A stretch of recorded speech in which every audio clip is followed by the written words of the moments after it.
This Lok Sabha has also seen the weaponization of a parliamentary committee. Ironically, the Ethics Committee, which was set up to serve as a moral compass for members. Instead, it has been abused egregiously today to do exactly what it was never meant to do, which is to bulldoze the opposition and become another weapon to talk us into submission. This committee and this report has broken every rule in the book. In essence, you are finding me guilty of breaching a code of ethics that does not exist. The committee is punishing me for engaging in a practice that is routine, accepted, and encouraged in the House.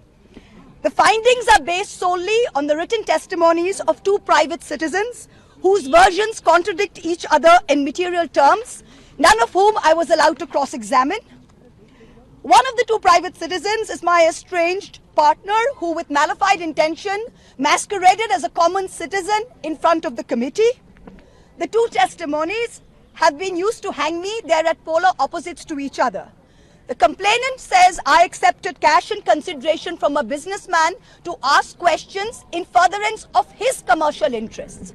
But the businessman's suo motu affidavit says I pressurized him into uploading questions to further my agenda.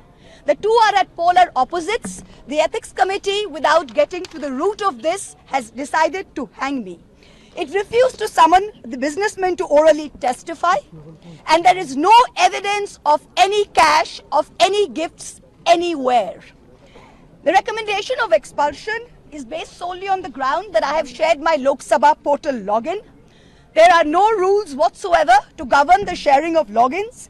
As the hearing of the Ethics Committee demonstrates, all of us MPs are conveyor belts to get questions from the public, from citizens, and to voice that in Parliament. What is important is that if this Modi government thought that by shutting me up, they are going to do away with the Adani issue, let me tell you this, that this kangaroo court has only shown to all of India that the haste and the abuse of due process you have used demonstrates how important Mr. Adani is to you and to what length you will go to harass a single woman MP into shutting her into submission. Tomorrow the CBI will be sent to my house. I'm sure they will harass me for the next 6 months. But I would like to ask, what about the 13,000 crore coal scam of Mr. Adani that the CBI and the ED have not found place to look at? You tell me I have compromised national security with a login portal? Mr. Adani is buying all our ports, all our airports, and his shareholders are foreign professional investors, and the Ministry of Home Affairs is giving them clearance to buy all our infrastructure. Ramesh Biduri stands up in Parliament and says to Danish Ali, he's one of 26 Muslim MPs, only one of 26. In a country of 200 million Muslims, the BJP has 303 MPs and has not sent one Muslim to Parliament.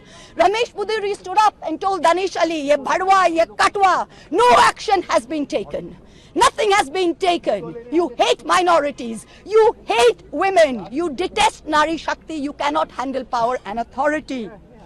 I'm 49 years old. I will fight you for the next 30 years inside Parliament, outside Parliament, in the gutter, on the streets. Adim hanghingstra manobikatar jodi ami keu hoi, shojon harane shoshane toder chita ami tulboi. We will see the end of you. Do not wonder. Punjab, Sindh, Gujarat, Maratha, Dravida, Utkala, Bongo. You don't have the Punjab. Sindh is not ours. Dravid is not yours. Utkal is not yours. Bongo is not yours. Where do you think you're going to rule us? Where do you think you get this brute majority from? The Ethics Committee has no power to expel. You have assumed the powers of a quasi-judicial authority and imposed a penalty on me that you have no power to do. You have disregarded due process, proportionality, and abused every tenet. This is the beginning of your end. जब नाश मनुष्य पर छाता है तो पहले विवेक मर जाता है. We're going to come back and we're going to see the end of you.